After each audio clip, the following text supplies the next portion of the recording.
All right, so down in the bottom left-hand corner of the map, Daybreak, we have our red Terran player hailing from the team FXO. That is GuMiho. And his opponent, Tyrannosaurus Rex himself, overcame the Velociraptor in game number 1. It's our blue Terran player from Quantic Gaming. It's Apocalypse. The Quantic.Apocalypse? Yes. GuMiho looks right now is like SCV. It's looking into a little glass of water, and it's like, sees some ripples, ground shaking. It's not a siege tank. It's the Quantic.Apocalypse. All these little Velociraptors running around with a bunch of towels. Yeah. The mark of their tribe. That's right. What? Velociraptors? I don't think Velociraptors have tribes, man. Did you see Jurassic Park 3? Because I'm led to believe Jurassic that... Park 3, I'm led to believe I don't know if that movie actually exists. It's, I'm kind of a little bit in denial about that one. So apparently they're making a 4 of it. What? Yeah, well, I heard this is all complete apparently. rumor, so I don't know if any of this is actually true, but supposedly Spielberg is coming back. I don't know. Really? It'd be cool. I mean, I love the concept of just dinosaurs and people having to, like, run away from them.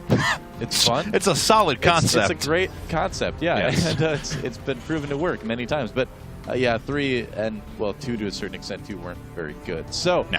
Hopefully, if they do reboot the series or do something else, it's done with love and care, like dinosaurs should be treated. That's true. No electric fences for them, just free roaming.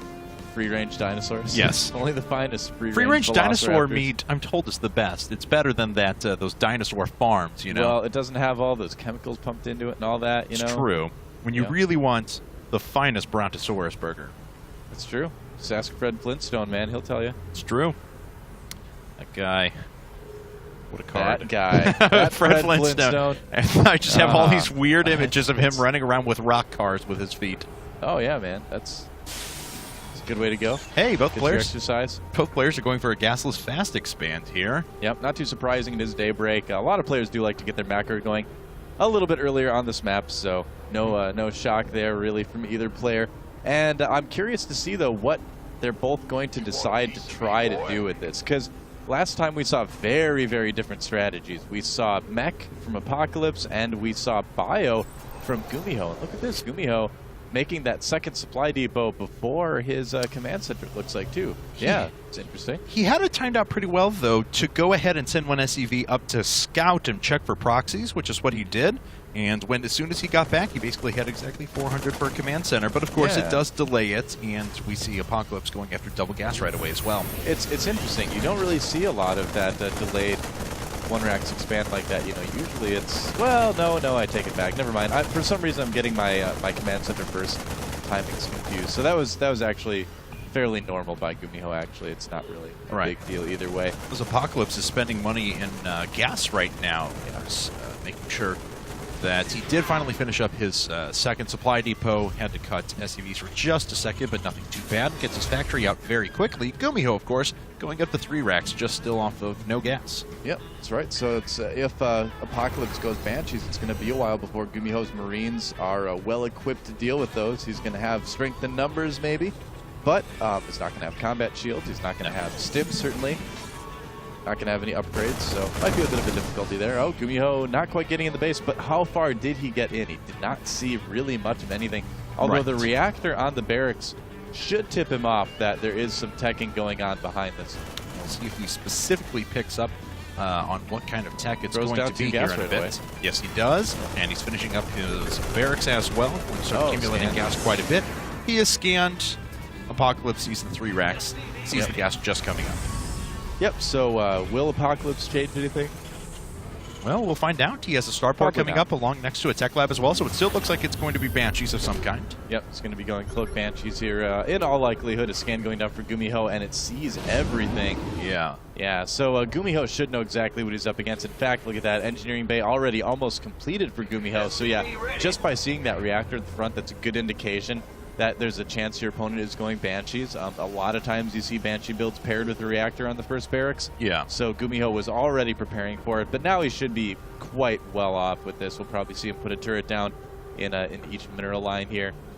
And taking a look at things, Starport finally, whoa, it was actually floating out to the left a little bit there before got it came confused. back. It was like, what color am I? Oh, I'm blue. I want to go towards this space. All right. Did That's you know, my tech lab. You probably knew this already, but did you know that you can actually steal people's add-ons? Yes, yes I do. Not enough people do that when the opportunity arises, especially on proxy buildings and things like that. Yeah, so, man. Somebody Marauder proxies you can just steal their tech lab. or Make things. you can be like Illusion and put your fusion core on a tech lab, but that doesn't work out as well. Too. That doesn't work quite as well either. No. Yeah. But and then still win the game naturally after that because Illusion's just that good. Of course, of course. A little bit of a poke from GuMiho we saw there, but didn't really do any damage. And look at this, Apocalypse going for a Blue Flame Hellion as well, so he is going to be moving into another mech build, it looks like. Probably going to see another Factory 2 come down here fairly soon for him. His first Banshee is just about getting out. Will he go for a second Banshee right away or a Factory? That's the resources. There's an Armory. An Armory, okay, all right. Interesting. So he's going to be wanting to get his mech upgrades very, very quickly. I would have to, excuse me, imagine he's going for that rather than like a really fast Thor or something that wouldn't make as much sense. Yeah. GuMiho, on the other hand, getting those missile turrets up, as we can see from the production queue, getting his own factory, getting the bio upgrades, and combat shields and +1 should be getting done fairly soon after the Banshee gets there. So GuMiho should be in fairly good shape for this. Does have a pretty good number of forces sitting out there, adding in Marauders now. Oh no! Oh, wow. Wow. That Banshee just one hit from death, and now it is 0 hits from death. It is just dead. That's a huge resource investment from Apocalypse. That was about as worse as it could possibly get. Yeah. Oh, poor Apocalypse.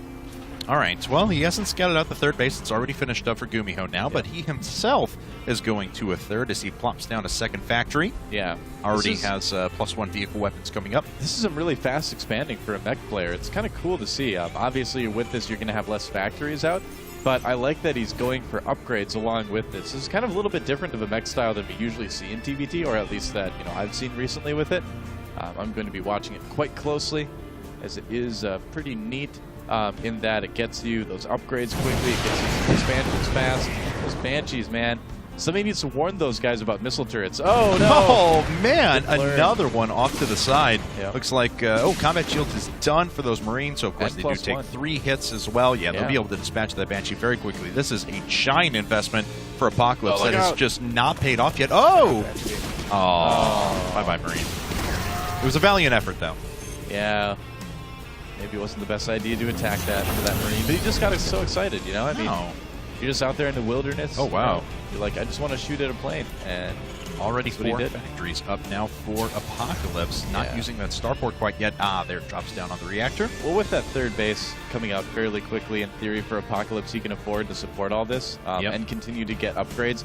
I'm interested to see which third he decides to try to take. I would guess it's probably going to be the farther forward one, just because it's kind of easier to set up and defend that area as a mech player, but he might decide to take the other third too.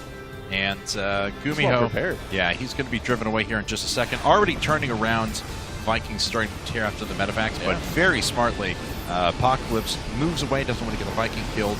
He'll sit back as more forward warning. Pretty much broadcasting the fact that he's going mech by floating that barracks out there, so not a lot of mystery for GuMiho about what he's going to be up against. Right. And this drop could potentially kill off a couple units of Apocalypse, but I don't think he's going to be really worried about it overall. Oh! Hellions against Marines. Oh, they do have +1. Oh my god, GuMiho, he's just going to lose everything right here already. Apocalypse out to a huge advantage in this game. Slaughter. Yeah, bye-bye Marauders as well. Doesn't matter that those Hellions are pretty fragile. There's just not that many units out there for GuMiho. He's going to lose his medevacs as well. Bye-bye. 30 supply advantage now for Apocalypse.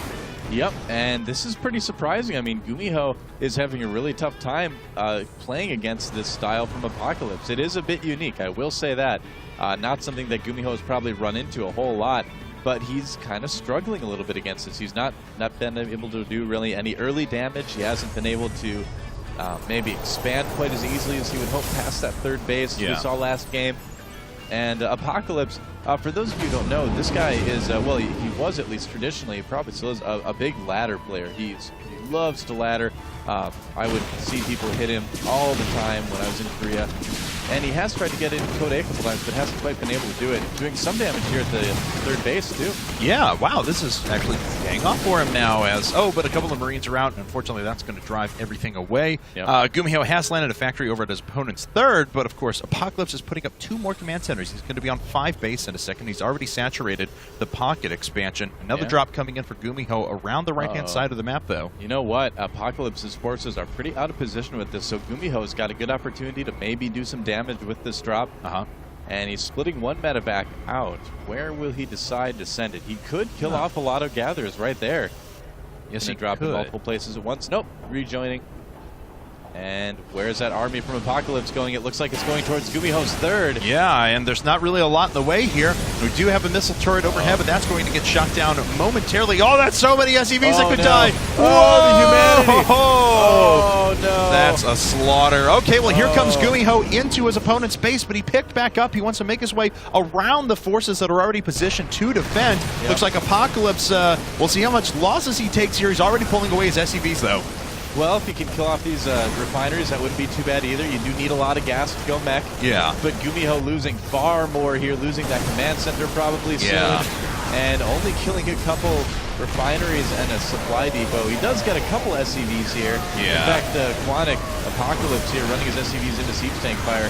Yeah. But all in all, a lot more damage taken by GuMiho than Apocalypse in this case. Absolutely. A 40 supply advantage, and the lead just keeps increasing for Apocalypse. Don't forget, he has 2 more command centers already finished, so we can drop down and take a 4th and a 5th momentarily, whereas GuMiho is effectively working off of 2 bases.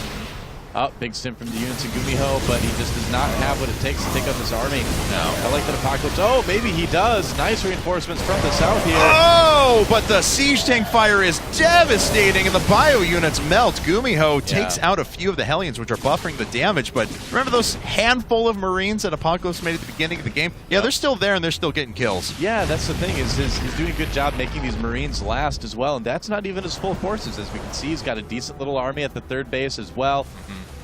Apocalypse was really playing this well. I'm actually a little bit surprised that GuMiho was taken unawares by that attack at the third. Just because it came at a fairly normal timing for Terran to be out and about with mech. He had reached it at about the 150 supply mark, which is what you normally see here. And GuMiho's army again, I don't know if it's big enough. No, doesn't look like it. I don't think it is at all. GuMiho, he's going to try and stim recommit, but he doesn't have any medevacs flying overhead. Apocalypse running up with a couple of siege tanks, but he is just slaughtering the forces that are out there for GuMiho. GuMiho down by 60 supply. Ladies and gentlemen, Apocalypse may be putting himself just 1 game away from taking out GuMiho. I know. I'm absolutely shocked right now. Apocalypse just dominating GuMiho here. Some more units coming from the bottom, but it's just not enough. GG!